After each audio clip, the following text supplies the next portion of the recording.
Breve histórico do cinema e do documentário. Vamos lá.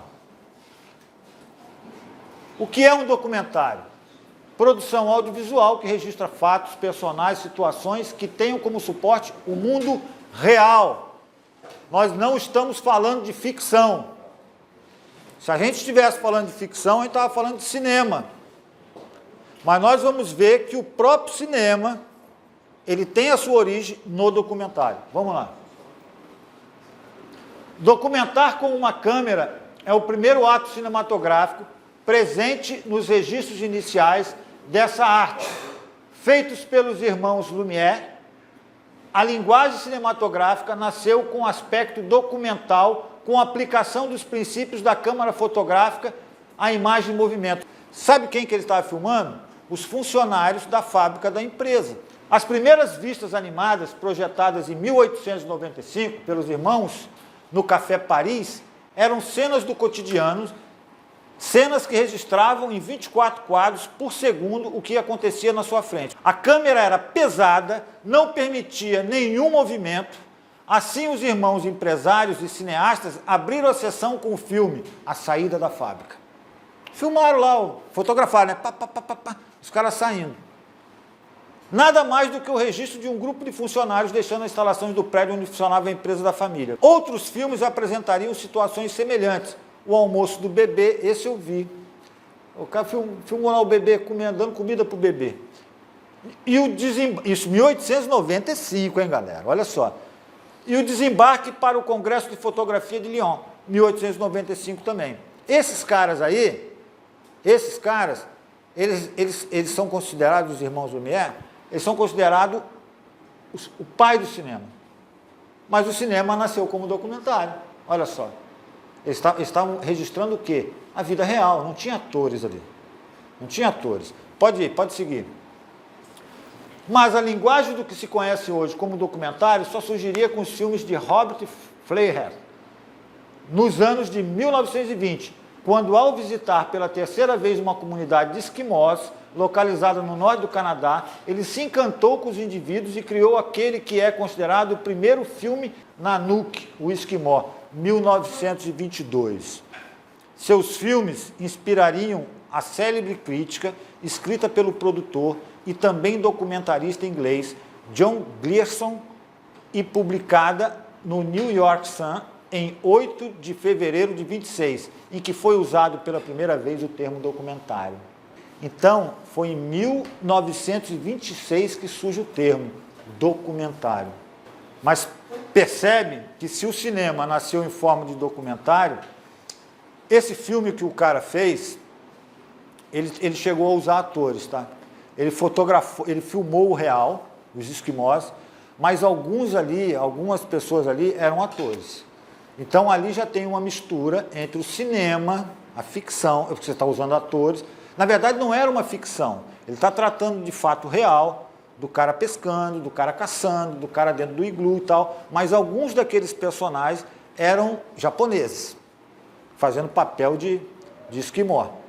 Tá bom? Então ele tem uma mistura ali, trabalhou com, mas não era ficção, mas trabalhou com atores. Então tem uma mescla. Podemos dizer que, segundo Luiz Carlos Lucena, documentário é o tratamento criativo da realidade. Então você está focado na realidade, mas aí é que está o grande lance do documentarista. Ele foca na realidade, mas ele trabalha de forma criativa essa abordagem. De forma fictícia, vamos ver se é. Ó, documentário, termos conceituais. Essa parte é legal, tá, galera? O pessoal que for fazer agora, tá pensando no documentário, é legal. Ó. Documentário subjetivo, em que o cineasta fala de si mesmo ou participa da história por meio de suas observações. Me perguntaram hoje, aquela professora me perguntou, pô, esse documentário que você vai fazer da greve, você vai se auto-entrevistar? Eu falei, pô, é mesmo, hein, cara? Eu atuei ali, eu poderia, de repente, me auto-entrevistar. Mas eu não vou me auto-entrevistar, não. Eu não vou estar na frente da câmera, não, tá? Bom, o documentário tradicional, a linguagem clássica, com o uso de voice-over, narrando um fato histórico. Ou seja, o documentário clássico, ele narra uma cronologia histórica através de uma voz no fundo. Esse é o tipo de técnica que eu gosto de trabalhar. Eu gosto de trabalhar com essa técnica. Mas eu misturo duas técnicas. Pode ir mais à frente, por favor. Cinema, termos conceituais. Aí, olha que interessante. Cinema direto. Capturar o que se via diretamente por meio da câmera, sem encenação e sem interferência da equipe de produção. Sabe quando que nasceu isso? Nasceu nos anos 60 com o presidente John Kennedy. A assessoria do Kennedy falou assim, pô, cara, não tem que bolar uma coisa para jogar você para mídia, sei lá, não tem que projetar a sua imagem. Então, aonde o cara ia, tinha uma câmera. Mas ele não olhava para a câmera. Se ele fosse no banheiro, a câmera acompanhava ele, meu irmão. Se ele entrasse no ônibus, se ele fosse pegar o avião, se ele estivesse entrando num prédio, saindo de um prédio, a câmera estava filmando ele o tempo todo. Então, isso é chamado de cinema direto. Ou seja, não tem encenação. E também não tem interferência da equipe que está produzindo. Você nem imagina que tem uma equipe ali atrás, você só vê o cara andando. É chamado de cinema direto. Outro detalhe, uso de iluminação reduzido, equipe reduzida, e é uma linha norte-americana. Então, esse tipo de cinema direto, ele não se preocupa com aquela parafernália de iluminação, ó, bota uma para cá, ó, ficou mal aqui, ficou meio branco ali. Não, é a iluminação que a gente tem, cara. Cinema verdade. A equipe interfere na produção, com a participação do diretor entrevistando, ou com a presença física da equipe de produção e dos equipamentos. Entendeu? Tipo assim, eu vou entrevistar ela, eu sento aqui, e aí tem uma câmera aqui que fica girando, e de repente ela girou de uma certa forma que pegou a equipe de produção ali, o cara que está com, entendeu? Pegou a outra câmera, está misturado, junto e misturado. Eu particularmente trabalho com as duas técnicas, eu misturo as duas.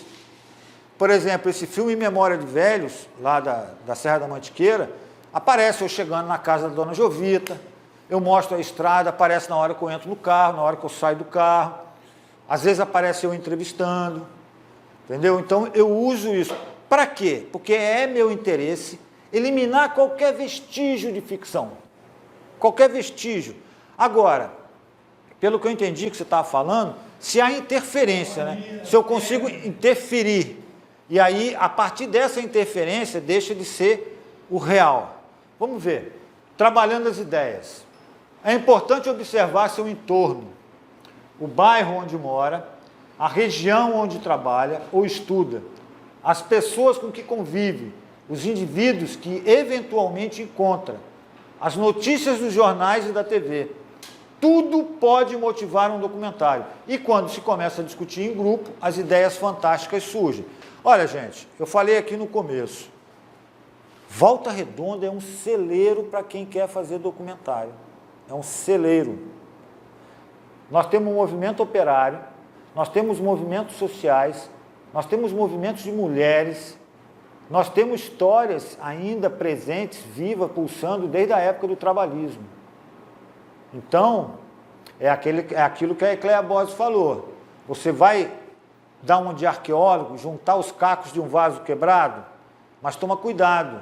Você tem que saber o que representa esse vaso para o povo que a ele pertencia.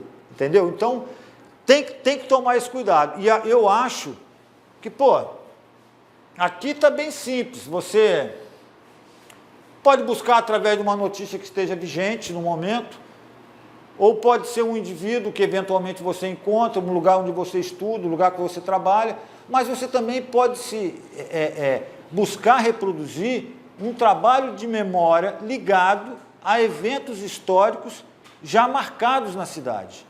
Por exemplo, tem um trabalho que me pediram para fazer, é um trabalho sobre as mulheres, a participação das mulheres nos movimentos sociais. Ainda não foi feito esse trabalho.